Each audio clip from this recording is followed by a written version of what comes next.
에베소서 5장 22절 23절 같이 읽겠습니다.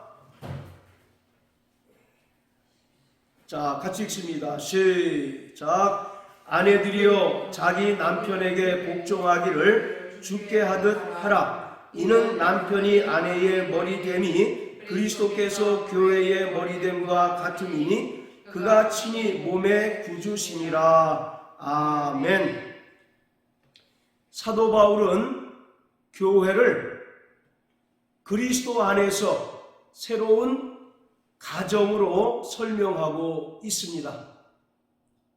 하나님께서 창세기 2장 24절을 통해서 아담과 하와를 통해 첫 번째 가정을 이루게 하셨습니다.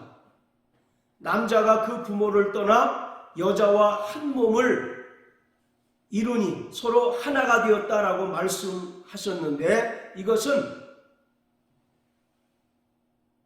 바로 가정을 이룬 것을 말하고 있습니다. 이처럼 하나님께서 창조 때에 아담과 하와를 통해서 가정을 이루게 하셨습니다. 그리고 그 가정을 통해서 창세전에 작정하신 하나님의 구원의 경륜을 이루어 가시려고 하였습니다. 그런데 창세기 3장에 이르러서 아담과 하와가 옛뱀 곧 마귀에게 유혹을 받아서 타락하고 범죄함으로 말미암아 그 가정이 깨어지고 말았습니다.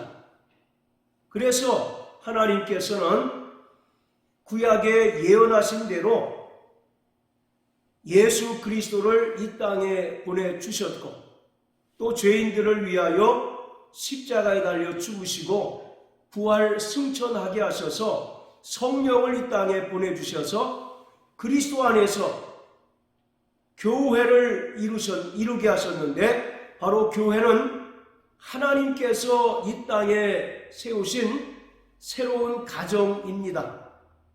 그래서 에베소서 2장 19절에 보면 하나님의 권속이다 라고 말씀하고 있습니다. 자, 우리 에베소서 2장 19절 다 같이 한번 읽어보시겠습니다. 시작. 그러므로 이제부터 너희가 외인도 아니요 손도 아니요 오직 성도들과 동일한 시민이요 하나님의 권속이라. 여기 권속이라는 표현이 나오는데, 이것은 바로 가족 또는 가정을 말하고 있습니다. 과거 우리가 예수를 믿기 전에는 하나님의 언약 밖에 있었던 이방인이었었고 하나님과 상관없이 살던 자들이었었는데, 예수 그리스도께서 친히 십자가에 달려 죽으심으로 말미암아 이스라엘과 이방인들을 하나로 만드시고 또 교회를 이 땅에 태동하게 하셨습니다. 그래서 바로 교회는 하나님의 권속이다 라고 말씀하고 있어요. 이 권속이란 말은 말씀드린 것처럼 하나님 안에서 한 가족 또는 가정을 의미하고 있습니다. 이처럼 교회는 첫사람 아담이 죄를 범함으로 말미암아 깨어진 첫 번째 가정을 회복하기 위하여 이 땅에 그리스도 안에서 성령으로 말미암아 세워진 새로운 가정입니다. 그리고 바로 그 가정 안에는 엄연한 하나님께서 세우신 창조의 질서가 있습니다. 아담의 갈비뼈를 취해서 하와를 하나님께서 창조하셔서 가정을 이루게 하셨던 것처럼, 예수님께서 십자가에 달려 죽으실 때 로마 군인이 옆구리를 창으로 찔렀을 때 물과 피가 흘러나왔습니다. 바로 예수님의 옆구리에서 물과 피가 흘러나온 것은 창세기 2장에서 아담의 갈비뼈를 통해서 하와를 창조하신 것을 그대로 성취하고 있는 것을 우리가 알 수가 있습니다. 따라서 예수님께서 그 옆구리에서 흘러나온 피로 죄인이었던 우리를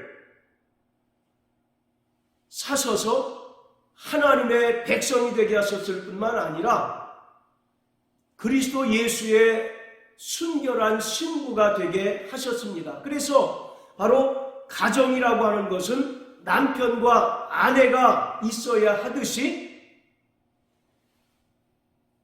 예수 그리스도께서는 신랑이시고 또 구원받은 성도들, 곧 교회는 거룩한 그리스도의 신부로서 둘이 합하여 거룩한 가정을 온전히 이루었습니다. 그렇기 때문에 바로 이 가정에는 온전한 하나님의 창조의 질서가 분명히 세워져야 합니다. 자, 우리 에베소서 5장 32절 우리 다 같이 한번 읽어보시겠습니다. 시작. 이 비밀이 크도다. 내가 그리스도와 교회에 대하여 말하노라. 예, 이 비밀이 크도다. 내가 그리스도와 교회에 대하여 말한다 라고 바울은 말합니다. 즉 신랑 되신 그리스도와 신부된 교회의 비밀은 사랑과 순종의 비밀입니다. 따라서요. 사랑과 순종의 비밀. 예, 바로 남편이 아내를 지극히 사랑하고 또 아내된 자는 남편에게 자발적으로 복종하고 그 권위 앞에 순종해야 하는 것처럼 신랑 되신 그리스도 예수는 신부된 성도들을 위하여 자기 목숨을 내어주기까지 사랑하셨습니다. 그래서 로마서 5장 8절에 보면 우리가 아직 죄인 되었을 때에 예수 그리스도께서 친히 십자가에 달려 죽으심으로써 우리에게 대한 하나님의 사랑을 확증하셨다라고 말씀하고 있습니다. 이처럼 신랑 되신 예수 그리스도의 신부에 대한 사랑은 아가페적인 사랑입니다. 이 아가페적인 사랑이라고 하는 것은 자기 몸을 불살라서 무조건적으로 상대방을 사랑하는 사랑입니다. 이처럼 예수님께서는 우리가 죄인 되었을 때에 우리를 구원하시고 또 우리를 하나님의 백성으로 삼으시고 또 그리스도의 신부로 삼으시기 위하여 신이 십자가에 달려 죽으시고 피 흘려 주심으로써 우리의 모든 죄를 완벽하게 속량해 주셨습니다. 그리고 그 은혜를 믿음으로 말미암아 구원받은 성도들을 예수님께서는 요한복음 13장 1절의 말씀처럼 끝까지 사랑해 주십니다. 뿐만 아니라 예수님께서 죽으시고 부활 승천하신 후에 보혜사 성령을 성도들에게 보내주셔서 영원히 성도들과 함께하여 주심으로 말미암아 이 세상에서 성도들이 살아가는 동안 세상을 이기며 오직 하나님의 뜻대로 살아가도록 도와주십니다. 이처럼 신랑 되신 예수님의 신부에 대한 사랑은 자기 목숨을 죽는 데까지 내어주는 아가페적인 사랑, 자기 희생적인 사랑이고 바로 무조건적인 사랑입니다. 할렐루야. 오늘 우리는 그 사랑으로 말미암아 구원함을 얻고 또 영원한 생명을 얻고 영원한 천국을 소망하며 살아가는 자들이 되었습니다. 우리는 과거에 예수를 알지 못하고 또 하나님의 사랑 가운데 거하지 않을 때는 바로 영원히 꺼지지 않는 지옥 불쏘시개가 될 그런 운명에 처했던 자들이었어요. 그러나 예수님께서 이 땅에 신랑으로 오셔서 말씀이 육신이 되어 오심으로 말미암아 인간의 모든 죄를 속량하시기 위하여 십자가의 고통을 감당하시고 십자가의 수치를 친히 감당해 주셔서 우리 죄를 위하여 대신 죽어주심으로 말미암아 우리가 모든 죄에서 속량함을 얻고 구원받은 하나님의 자녀가 되었습니다. 할렐루야. 이것이 신랑 되신 예수님께서 신부인 교회 곧 성도들을 사랑하시는 그 사랑입니다. 이 세상에서도 자신이 아무에게도 사랑을 받지 못한다고 생각하는 사람이 가장 불행한 사람입니다. 가장 불쌍한 사람이에요. 일확천금이 있다 할지라도 이 세상에서 도무지 자신을 아무도 사랑하지 못하고 자신이 고아처럼 살아간다면 그에게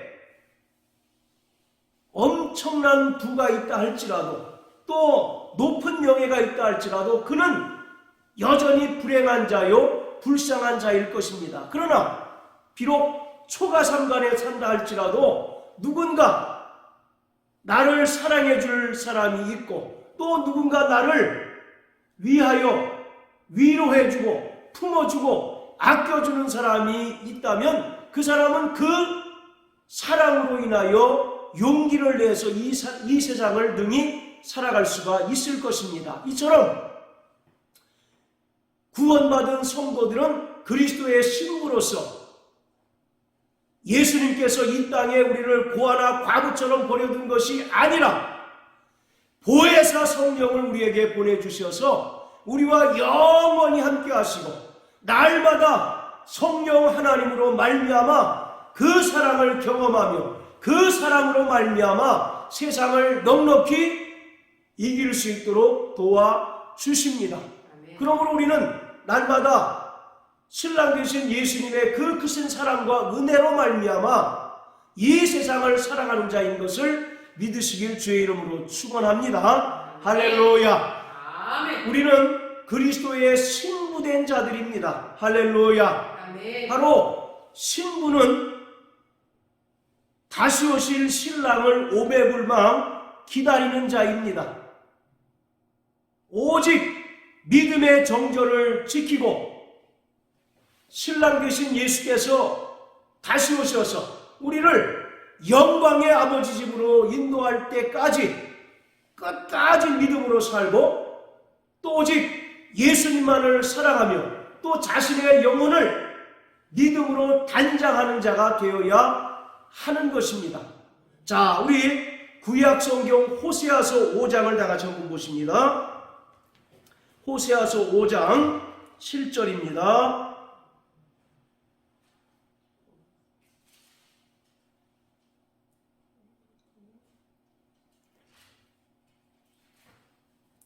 자, 호세아서 5장 5절부터 우리 7절까지 다 같이 읽겠습니다. 시작. 이스라엘의 교만이 그 얼굴의 증거가 되나니 그 죄악을 인하여 이스라엘과 에브라임이 넘어지고 유다도 저희와 한 가지로 넘어지리라. 저희가 양떼와 소떼를 끌고 여호와를 찾으러 갈지라도 만나지 못할 것은 이미 저희에게서 떠나셨음이라. 저희가 여호와께 정조를 지키지 아니하고 사생자를 낳았으니 그러므로 세 달이 저희와 그 기업을 함께 삼키리로다. 하나님께서는 이스라엘을 하나님의 신부로 삼아 주셨습니다. 할렐루야. 하나님께서 이스라엘을 하나님의 신부로 삼아 주셨는데 그만 이 이스라엘이 외간 남자와 정을 통하게 된 겁니다. 이것은 이스라엘 백성들이 하나님을 버리고 우상을 숭배한 것을 가리켜 말하는 것이에요. 그래서 7절에 보면 저희가 여호와께 정조를 지키지 아니하고 사생자를 낳았다라고 이렇게 이야기하고 있습니다. 아니, 신랑 되신 하나님과 정혼하고 또 약혼한 상태인 신부가 오직 하나님만 사랑하고 또 정조를 지켜도 모자랄 판에 외간 남자와 정을 통하고 또 더더군다나 사생아를 낳았다면 이것은 신랑 입장에서는 도무지 용서할 수 없는 바로 그러한 일인 것입니다. 그래서 하나님께서 신부로 여겼던 이스라엘을 떠나셨고 또 신부로 여겼던 이스라엘을 버리셨다라고 이와 같이 말씀하고 있습니다. 자, 따라하세요. 나는 그리스도의 신부다. 나는 그리스도의 신부된 교회다. 할렐루야. 자, 이처럼 예수님께서 우리의 신랑이시고 또 우리는 그리스도의 순결한 신부로서 예수님께서 영광 중에 다시 오실 때를 오매불망 기다리면서 믿음의 정조를 지켜야 합니다. 이처럼 신부의 첫 번째 덕목은 정조를 지켜야 합니다. 금방 우리가 읽었던 것처럼 호세아서 5장 7절의 말씀처럼 신부된 이스라엘이 하나님께, 신랑이신 하나님께 대하여 정조를 지키지 않고 더더군다나 사생아를 낳게 되면 이것은 신랑 입장에선 도무지 용서할 수 없는, 묵과할 수 없는 큰 죄인 것입니다. 그래서 하나님께서 이스라엘을 버리시고 하나님께서 이스라엘을 떠나셨던 것처럼 우리가 그리스도의 신부된 교회라고 한다면 우리는 날마다 믿음의 정절을 지키는 자가 되어야 합니다. 할렐루야. 우리가 우상을 숭배하지 않아야 된다는 것입니다.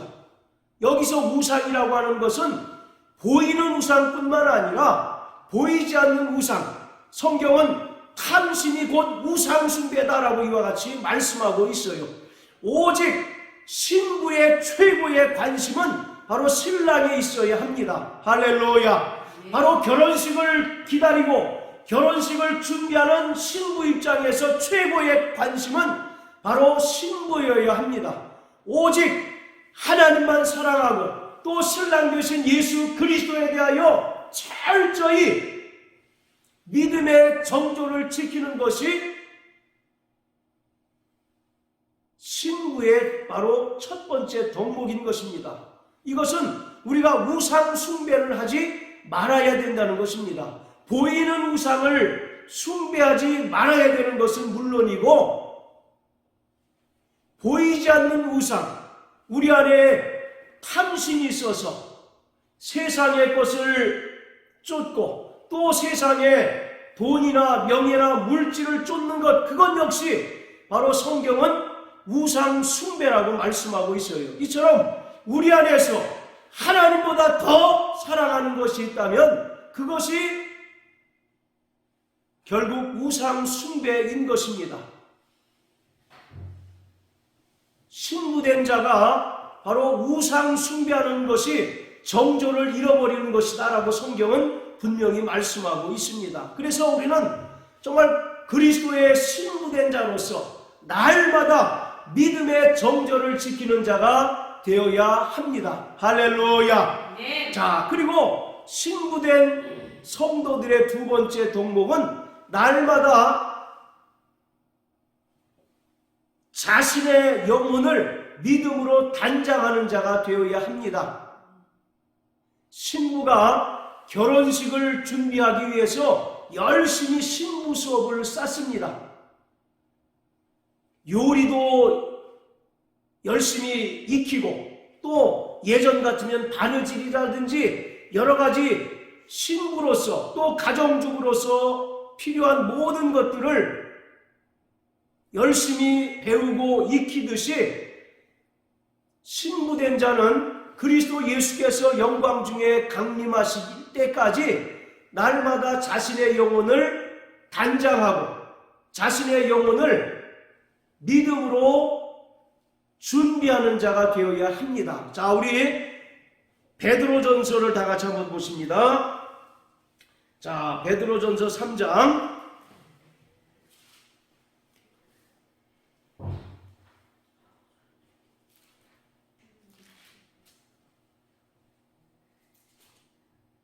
자, 3절부터 5절까지입니다. 시작. 너희 단장은 머리를 꾸미고 금을 차고 아름다운 옷을 입는 외모로 하지 말고 오직 마음에 숨은 사람을 온유하고 안정한 심령에 썩지 아니할 것으로 하라. 이는 하나님 앞에 값진 것이니라. 전에 하나님께 소망을 두었던 거룩한 부녀들도 이와 같이 자기 남편에게 순복함으로 자기를 단장하였나니. 아멘. 자, 따라하세요. 나 영혼을 믿음으로 단장하자. 바로 그것이 신부들이 갖춰야 할 두 번째 덕목인 것입니다. 3절에 보면 너희의 단장은 머리를 꾸미고 금을 차고 아름다운 옷을 입는 외모로 하지 말라고 말씀합니다. 그러면서 4절에 보면 오직 마음에 숨은 사람을 온유하고 안정한 심령에 썩지 아니할 것으로 하라. 이는 하나님 앞에서 값진 것이다 라고 말씀합니다. 여기 보면 오직 마음에 숨은 사람, 오직 마음에 숨은 사람이 뭡니까? 우리 속사람을 강건케 하라는 것입니다. 내 마음을 항상 믿음으로 단장하고 또 하나님의 말씀에 순종하는 그러한 삶을 살도록 우리에게 권면하고 있습니다. 자, 또 디모데전서 2장을 다 같이 한번 보십니다.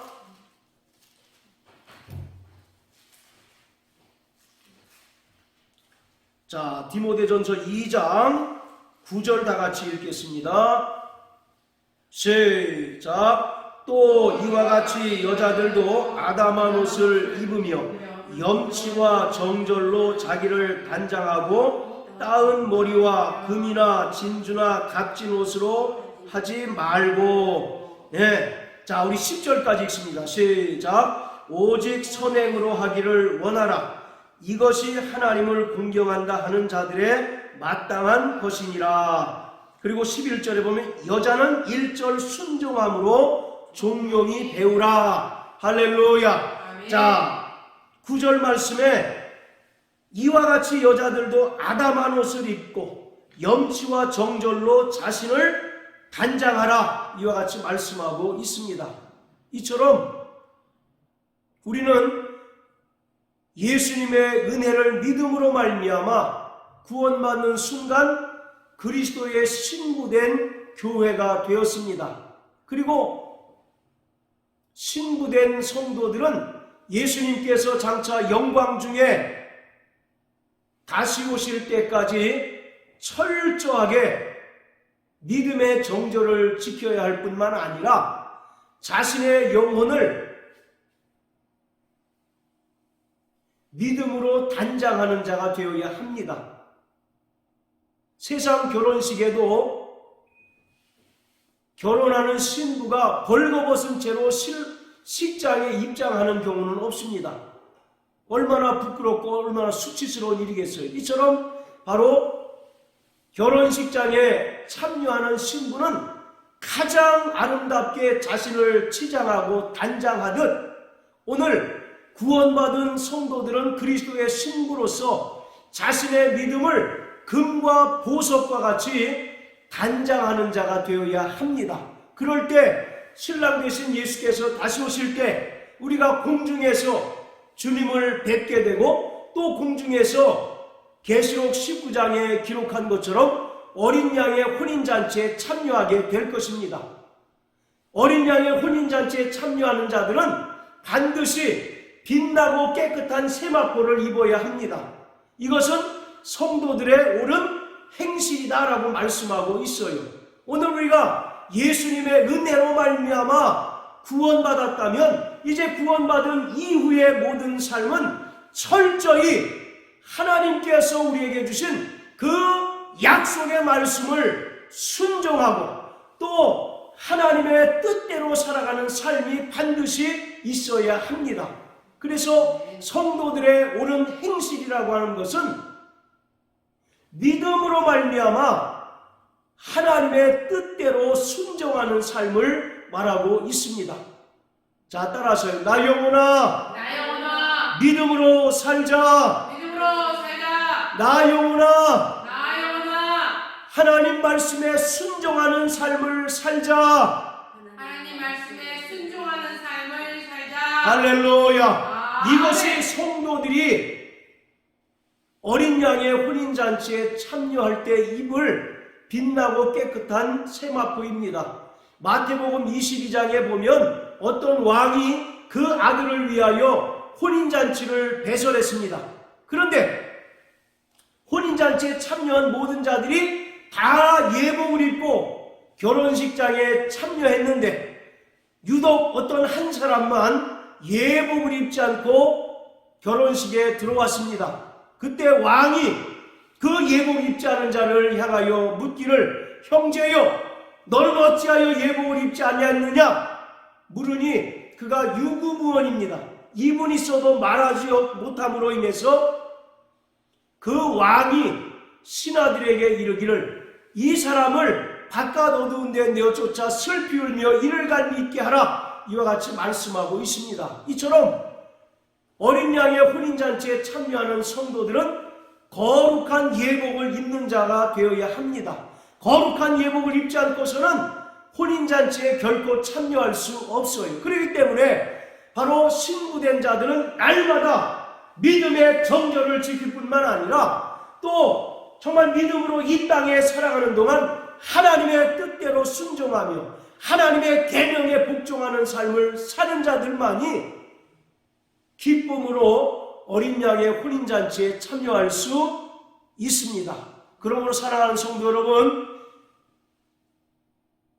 신랑 되신 예수 그리스도께서 다스실 때까지 날마다 믿음으로 사는 자 되시길 주님의 이름으로 축복합니다. 아멘. 바로 사도행전 1장 7절에 보면 때와 기한은 아버지의 권한에 있기 때문에 너희는 알 바 아니다 라고 이와 같이 말씀하고 있습니다. 우리는 언제 주님이 다시 오실지 아무도 알지 못합니다.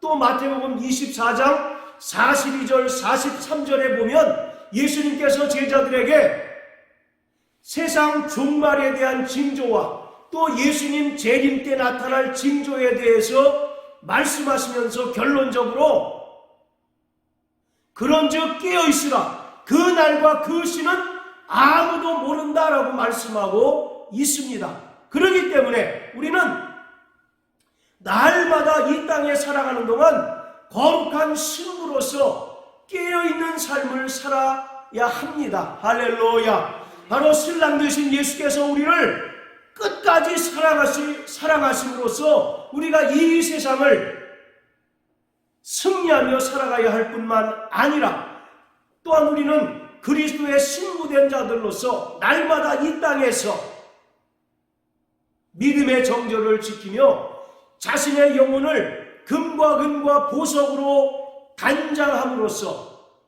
신랑 되신 예수님 앞에 섰을 때 부끄러움을 당하지 않고 최고의 기쁨과 최고의 영광의 순간을 맞이할 수 있도록 철저히 이 땅에서 그리스도의 신부로 살아가야 하는 자들이 바로 저와 여러분들이라는 사실을 깊이 깨닫는 자들 되시기를 주님의 이름으로 축원합니다. 자, 이제 한 절씩 살펴보겠습니다. 아내들이여 자기 남편에게 복종하기를 주께 하듯 하라. 사도 바울 당시는 철저하게 가부장적인 사회였습니다. 그래서 남편과 아내의 관계가 종속 관계를 유지했습니다. 그래서 아내는 남편의 권위 앞에 무조건적으로 복종해야만 했던 그러한 사회였습니다. 그러나 예수님께서는 아내들이 남편에게 복종하되 죽게 하듯 하라 말씀하고 있습니다. 즉 성도들이 주님을 자원하는 마음으로 또 자발적으로 섬기고 사랑하고 순종하듯 아내들이 억지로나 또는 맹목적으로 그 권위 앞에 복종하는 것이 아니라 자원하는 마음으로 또 자발적으로 남편의 권위에 복종해야 할 것을 말씀합니다. 그리고 23절은 이는 남편이 아내의 머리됨이 그리스도께서 교회의 머리됨과 같음이니 그가 친히 몸의 구주시니라. 이는 남편이 아내의 머리됨이라고 하는 말은 하나님께서 정하신 창조의 질서를 가리킵니다. 우리 고린도전서 11장 3절을 다 같이 읽겠습니다. 그러나 나는 너희가 알기를 원하노니 각 남자의 머리는 그리스도요 머리의 여자의 머리는 남자요 그리스도의 머리는 하나님이시라. 여기서 머리라고 하는 말은 헬라어로 케팔레라고 하는 단어가 사용되어 있는데 이것은 권위라는 의미를 가지고 있습니다. 따라서 남편이 아내의 머리 된다라고 하는 것은 하나님께서 창조 때 정하신 질서라는 것입니다. 그리고 하나님께서는 어지러움의 하나님이 아니라 화평의 하나님이시기 때문에 철저히 창조의 질서가 유지되고 보존되기를 원하시는 것입니다. 그와 마찬가지로 예수님께서 바로 교회의 머리가 되십니다. 교회의 유일한 권위는 바로 예수 그리스도이십니다. 그렇기 때문에 예수 그리스도는 교회의 유일한 입법자요 또 유일한 권위자라는 사실을 우리가 분명히 깨달아야만 합니다. 그렇기 때문에 교회에 지체된 모든 성도들은 교회의 유일한 입법자이시고 권위자이신 예수 그리스도께 복종하고 또 자원하는 마음으로 순종하는 자가 되어야 합니다. 이러한 아름다운 창조의 질서가 유지될 때 하나님께서 교회를 기뻐하시고 또 교회를 통해서 이 땅에 더욱더 많은 영혼들을 주께로 인도하고 하나님의 나라를 확장하는 일에 귀하게 사용하실 것입니다. 그렇기 때문에 우리는 교회의 머리 되신 예수님께 철저히 자원하는 마음으로 순종하고 또 그의 계명에 복종하는 삶을 살아야 합니다. 그럴 때 하나님께서 기뻐하시는 교회가 되고 또 하나님께서 쓰시고 사용하시는 교회가 될 것입니다. 할렐루야!